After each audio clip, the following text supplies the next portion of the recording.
Hey y'all, so I decided to hit y'all up with a video about the toughest part of coming home from prison. Now, I ran into some stipulations and some restrictions. I had a video go viral on TikTok about when I first got home and I was venting about not being able to find housing. It was very hard for me to find housing. I finally got my own place. I have a 2-bedroom. So I went from not being able to find an apartment to finding one with 2 rooms, and it was very hard. It took me 13 months to find me a place. They would not rent to me. They would deny me because of my credit. So then I started building my credit. So my credit was good. They kept denying me. Then they were saying all kinds of stuff, but I knew it boiled down to the fact that I had just got out of prison and I had a background. So it was hard for me to find somewhere to stay. Finding a car, it wasn't too hard. The job that I had worked for, one of my supervisors heard me talking to another girl about how hard it was for me to find a car, and I was spending so much money in Lyfts and Ubers to get back and forth to work, and they knew I was a convicted felon and all of that at my job. They already knew that. So he overheard me talking about how hard it was for me to find a car, and he was like, you know, like, hey, we have a car that we're fixing up and we're gonna get ready and sell it. And he was like, we'll sell it to you and you can have it. So I'm like, okay. And they're like, he's like, it's a little older, you know, it's an older car, but it'll get you from point A to point B. It'll do what it's supposed to do. So I didn't care about none of that. And I was like, I want it. So they ended up selling it to me for $500 cash. That's it. I ain't having no car note or nothing. And I got that car. I got out in June and I got that car. I bought it in September and I couldn't drive it because they wouldn't officially give me the keys until I got the license. I already had my license till I got the registration straightened out. So I didn't end up driving it, and it wasn't officially mine with the keys until October. Because, you know, with the pandemic, it was so hard to get in the DMV. Every time you schedule an appointment, it was a month out at the latest. So I got that squared away. So finding a car wasn't that hard. Finding a job wasn't hard because I was willing to work any and everywhere. Like, nothing was above me. And I worked like I'm talking about, I worked hard, and that's a whole nother video. So the hardest part about getting out of prison was and is my probation. So I did do time in prison, and I get so much smoke from people when they're like, oh, how you go to prison and you come home on probation? And I would have never agreed to that. I didn't agree to it. I was sentenced to it. The judge gave me 10 years in prison, and then she gave me 10 years of probation when I came home. So that's a 20-year sentence split down the middle. So it's not like, oh yeah, give me probation. That's what I was sentenced to. So once you get sentenced, it is what it is. When you lose trial, I'm not doing that. The only thing you can do is try to file all kind of motions, which I filed, and they denied all of them. So my probation is the most difficult. I have a 10 o'clock curfew. It's from 10 to 6 in the morning. So I have to be home from 10 o'clock at night to 6 o'clock in the morning. No ifs, and buts, or maybe. I cannot travel. The only way that I can travel is if I go somewhere, because you have to have permission to leave out of the county. If I go somewhere, I have to get a travel permit to go, but I can only go further enough that I have to be home by 10. Even if they let me go out of the county, I still have to be at my residence by 10 o'clock every night. And that's not the biggest of deals. Like, I don't like my curfew, but I mean, it is what it is. That's not the toughest part of my probation. If I got to be home, I got to be home. It's better than being in prison, so I have no problem with being home. On top of that, I did have to take substance abuse because I have a drug charge. I took that when I was locked up, so they gave me credit for that. Thank God, because they don't always give you credit for stuff that you do when you're locked up. Most times they want you to start them when you get home, and anything you do a part of your probation, you're gonna pay for. So I was so happy that they took what I did in there and they considered that as a part of the stipulations for my substance abuse. Also, every time I have to check in once a month. So every single month, my probation officer, she gives me an appointment, and I have to go at that time, at that day. And when I get there, I have to do a UA, which is a urine analysis, which is a drug test every single time. No ifs, and buts, or maybe. And she takes me in a room, she's in the room with me, so she has to be in there while I give her this urine sample. Now, she's very respectable. This is my second probation officer that I had because I moved. So depending on where you stay, it depends on which office you have to report to. So this is my second officer. I mean, she doesn't really say much. You know, she does her job. She asks me the question she's supposed to ask me. She takes my urine analysis, and then I go on about my business, and she gives me another day. And when I'm in there and we're doing the UA, she's not like staring at me. I've heard horror stories how you have officers that's like, let me see what's going on up in there. She don't stare at me. Like, she'll stand off to the side while I do it, and I give her the urine sample. So once you use the bathroom, you can't wipe or flush the toilet until they give you permission to.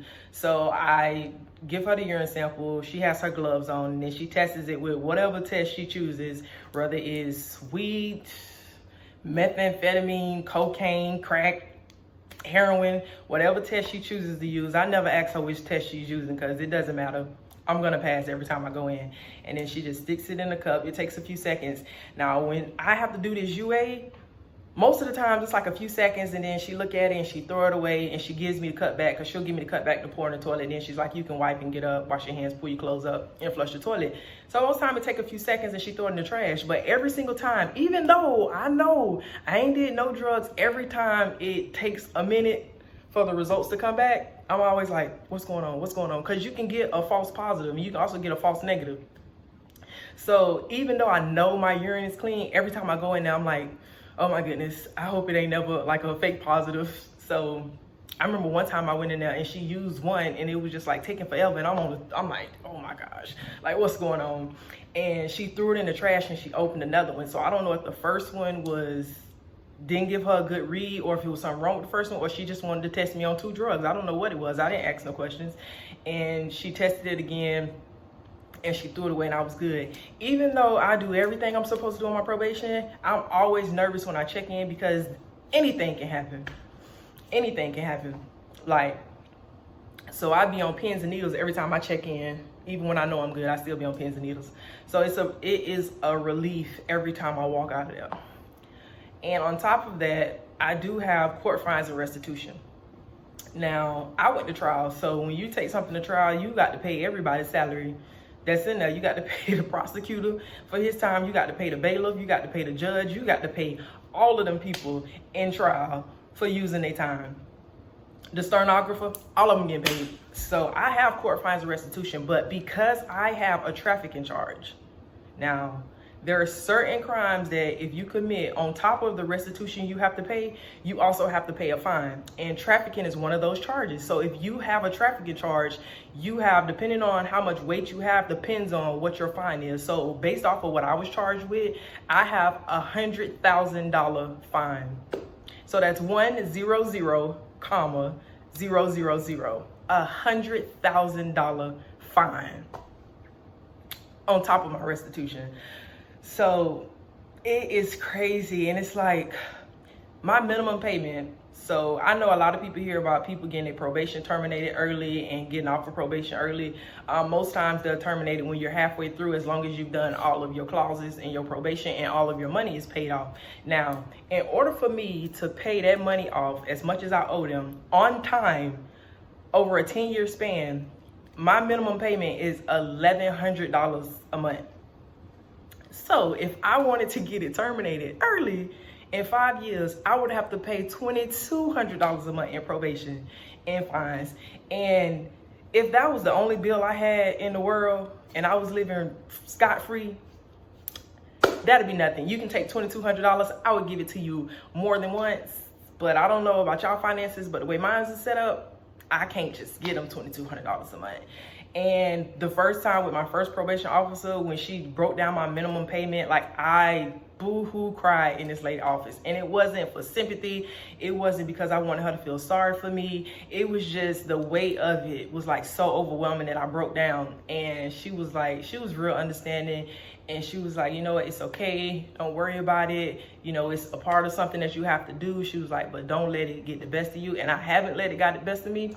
I've been on probation for 27 months now, and I do what I'm supposed to do, but that is the hardest part about getting out, because I still have stipulations and restrictions. Now, by no means am I complaining about being free, because you can give me all the stipulations that you want. You let me come home, it is what it is. But to have all of that hanging over my head, there are certain like traffic stops that I can't get. I can't get a reckless driving at all. I can't get a speeding ticket too far over the speed limit. I can't get in a wreck with anything like criminal. I can get in a regular wreck, just like a, you know, a fender bender. I can get into that. But if anything happens where I have to be arrested, that's a violation of my probation. So when I'm driving, I do the speed limit. Who's not speeding is me. If you're behind me and you trying to ride my tail because you think it's gonna make me go faster, it's not. I'm not rushing, I'm not driving fast, I'm not doing any of that. I am going to take my time, because trying to get there and rushing is not worth me going back to prison. But the court fines is the worst. Is the worst. Like $100,000. I got out broke with $0. And when you get out, you have to register as a convicted felon. Once you go to prison, you get out. I don't care how many times you've been to prison, you have to get out and you have to register. So you go in there, they take your fingerprints and all of that, and they basically run you back through the system like they do when they book you in. And you have to register. So I had to go register and go check in with my probation officer the next day. You only get so many hours before you have to check in to probation, or they'll violate you. So when I went to my probation, I went the next day. I did everything the next day. And when she told me that, all the fines I had, and I had $0 in my pocket, that was very overwhelming, which is part of the reason why I work as hard as I do and I save the way that I save, because probation will not get the best of me. But it does drive me crazy knowing that I have all those stipulations over me. Ooh, so do not commit no crimes, do not get in no trouble, and above all things, do not get a trafficking charge, because them fines is ridiculous. They is ridiculous, and they mandatory. They are mandatory. I don't smoke, I don't drink, because I am not trying to violate any clauses. I do the speed limit. Oh, I do the speed limit and I pay my fines. One day I'll be rich enough that I can pay it all off at one time, but until then, we're gonna have to stick with the minimum payments, because the minimum is maximum. But y'all have a good Saturday, Sunday, same thing. Have a good weekend. I'll see y'all later.